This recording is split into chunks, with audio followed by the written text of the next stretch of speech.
Morning praise allot శుభోదయం అరుదిన ఆహారం అనే ఈ ఆధ్యాత్మికమైన కార్యక్రమానికి సుస్వాగతం. మనుషుడు రొట్టె వలన మాత్రం కాదు, దేవుని మాట వలన జీవించును. ఈరోజు దేవుని వాక్య ఆత్మీయ ఆహారము కీర్తన 36 అధ్యాయము 1 వచనంలోనే 2వ భాగము.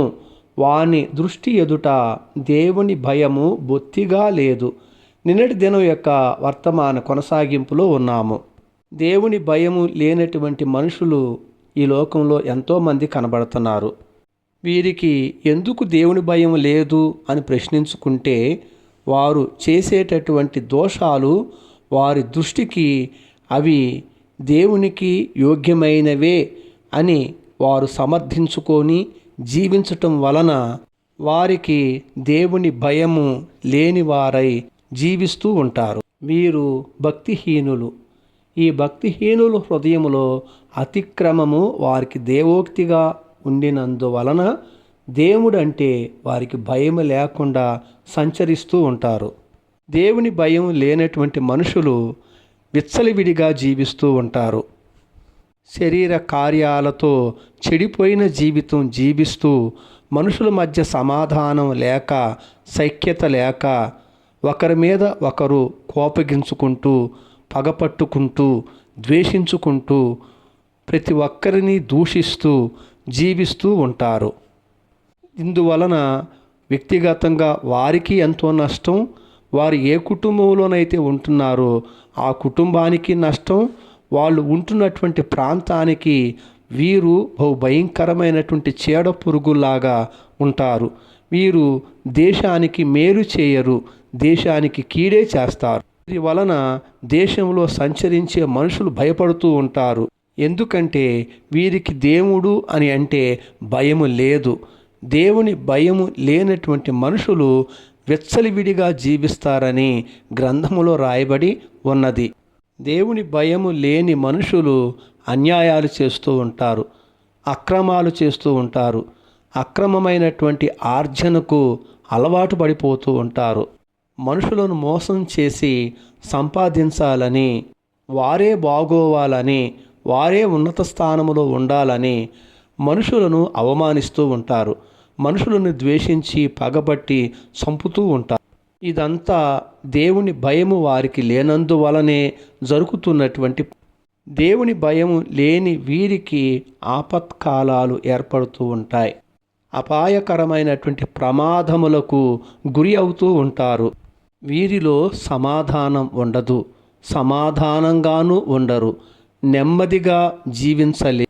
ప్రతి క్షణము కంగారు పడుతూ, భయపడుతూ, భవిష్యత్తులో ఏం జరగబోతుందో, రేపు ఏ కీడు నాకు సంభవించబోతుందో అనేటటువంటి ఆందోళనకరమైనటువంటి జీవితాన్ని జీవిస్తూ ఉంటారు.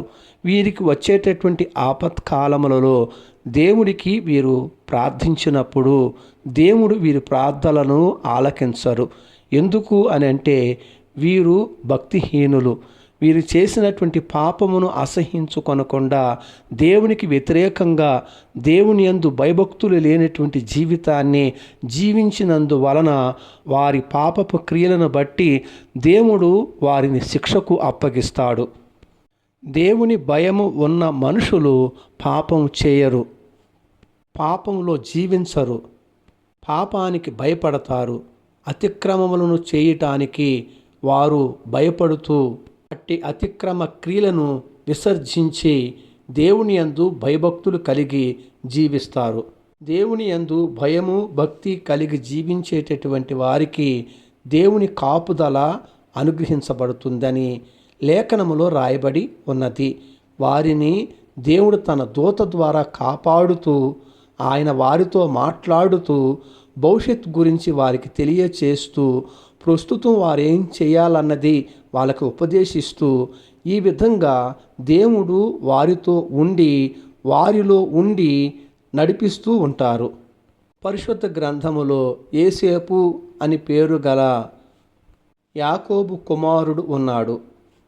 ఈ యోసేపు దేవుని యందు భయభక్తులు లేనటువంటి తన అన్నల చేత ద్వేషించబడినందువలన అమ్మబడినటువంటి వారికి బానిసగా జీవిస్తూ ఉండేవాడు. బానిసగా జీవిస్తున్నటువంటి ఏసేపు యొక్క యజమాని భార్య అతనితో పాపం చేయమని ఒత్తిడి చేసినా దేవుని యందు భయభక్తులు కలిగినటువంటి ఏసేపు పాపం చేయక పాపమును విసర్జించి పారిపోయాడు. అందువలన ఏసేపుకి కష్టకాలమే ఏర్పడింది. అయినప్పటికీ దేవుడు ఏసేపుకి తోడై ఉన్నాడు. దేవుడు తన యొక్క పనితనముతోటి ఏసేపుని ఆ చెరసాలలో నుండి అనగా కష్టకాలములో నుండి విడిపించి దేవుడు ఉన్నతమైనటువంటి స్థానములో ఉంచాడు. ఎందుకు అని ప్రశ్నించుకుంటే దేవునికి భయపడినటువంటి ఏసేపు పాపానికి భయపడి పాపమును చేయక పారిపోయి నీతిమంతుడిగా జీవించినందువలన దేవుడు ఏసేపును దీవించి ఆశీర్వదించాడు. ఏసేపు చరిత్ర ఎలాగూ ఉండగా విశ్వాసులకు తండ్రి అయినటువంటి మన పితరుడైన అబ్రహాము దేవుని మాటకు లోబడి దేవుని ఆజ్ఞాపించిన విధంగా తాను ప్రేమించుచున్నటువంటి ఏకైక కుమారుణ్ణి దేవుడు అడిగిన విధంగా బలి ఇవ్వటానికి బయలుదేరి వెళ్ళి దేవుని చెప్పిన క్రమం ప్రకారంగా బలి ఇవ్వబోతున్నందువలన దేవుడు వెంటనే ఆ కార్యక్రమాన్ని ఆపి నీవు ఇందు మూలంగా దేవునికి భయపడువాడవని నేను ఎరిగితిని అని అన్నారు. అప్పుడు మన పితరుణ్ణి దేవుడు ఆశీర్వదించాడు. ఎలాగంటే మన పితరుని యొక్క సంతానము ఆకాశపు నక్షత్రముల వలెను సముద్రమందలి ఇసుక రేణుల వలెను ఆశీర్వదిస్తానని వాగ్దానం చేసి ఆ వాగ్దానాన్ని నేటి వరకు వాగ్దానం చేసిన దేవుడు జరిగిస్తూనే ఉన్నాడు. దేవునికి మహిమ కలుగునగాక. ప్రియ శ్రోతలారా, జాగ్రత్తగా వినండి. వాని దృష్టికి దేవుని భయము బొత్తిగా లేదు అని రాయబడినటువంటి ఈ లేఖనము ఎవరి గురించి రాయబడి ఉన్నది? ఎవరు ఈ దేవుని భయము లేనటువంటి ప్రజలు అని అంటే వీరు భక్తిహీనులు. ఈ భక్తిహీనులు హృదయములో అతిక్రమము దేవోక్తిలాగా పలుకుతూ ఉంటుంది. ఇట్టి వీరు దేవుని యందు భయము లేనటువంటి వారై జీవిస్తూ ఉంటారు.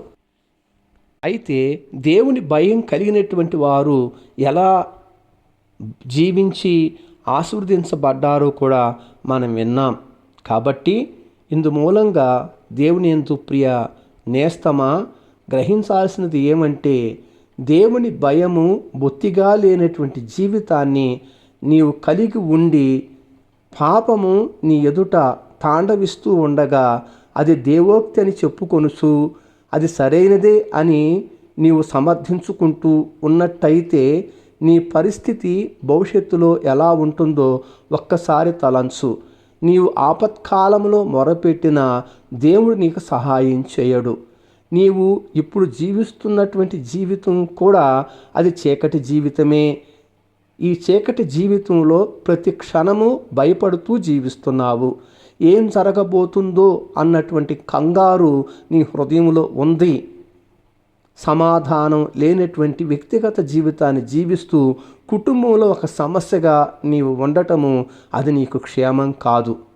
జీవితాన్ని ఇచ్చినటువంటి దేవునికి భయపడకుండగా విచ్చలవిడిగా పాపం చేస్తూ జీవిస్తూ ఉన్నందువలన సంపాదించేది మరణమే. ఈ మరణాన్ని దేవుడు మానవుడిగా వచ్చి తన మీద వేసుకొని నీ కొరకు చనిపోయాడు, సమాధి చేయబడ్డాడు, 3వ దినాన లేచాడు. ఈయన యందు విశ్వాసం ఉంచినట్లయితే నీవు ఈ భయము నుండి విడుదల పొందుతావు. నీ పాపాలన్నీ క్షమించబడతాయి, నీవు రక్షించబడతావు, నిత్య జీవాన్ని పొందుతావని ఈ లేఖనము ద్వారా దేవుడు నీతో మాట్లాడుతున్నాడు. దేవుడు నిన్ను నీ కుటుంబాన్ని ఆశీర్వదించునుగాక. ప్రార్థన. ప్రేమాస్వరూపి మహాకనికరం కలిగిన మా పరలోకమందున్న తండ్రి, భూమిని ఆకాశమును వాటిలో ఉన్న సమస్తమును చేసిన మా గొప్ప దేవ, మమ్మల్ని ఎంతో ప్రేమించి మీరు మాకు అనుగ్రహించిన లేఖనాన్ని బట్టి వందనాలు. మా ప్రభువా, మా దేవా, ఈ వాక్యం విని ప్రార్థనలో ఏకీభవిస్తున్న ప్రతి ఒక్కరిని దీవించండి. వారి దృష్టి ఎదుట దేవుని భయము బొత్తిగా లేనటువంటి జీవితాన్ని విసర్జించి నీ యందు భయభక్తులు కలిగి జీవించున్నట్లుగా వారి పాపాలను మీ ఎదుట ఒప్పుకొని నిన్ను రక్షకుడిగా అంగీకరించడానికి సహాయం చేయండి. మీరు మమ్మల్ని ప్రేమించి ఇచ్చిన ఈ దినమంతా మీ అధికారానికి అప్పగిస్తూ కృతజ్ఞతా స్తుతులు మీ నామానికి చెల్లిస్తూ ఈ ప్రార్థన మీ ప్రియకుమారుడును మా రక్షకుడైన యేసయ్య నామములోనే ప్రార్థించి పొందుకొని ఉన్నాం పరమ తండ్రి. ఆమీన్. తండ్రి, కుమార, పరిశుద్ధాత్మ త్రియేక దేవుని అన్యోన్య సావాసము సదాకాలము మనకు తోడై ఉండి నడిపించునుగాక. ఆమీన్. Thank you. ప్రభు పాద సేవలో పాస్టర్ ఉమా జాష్వా.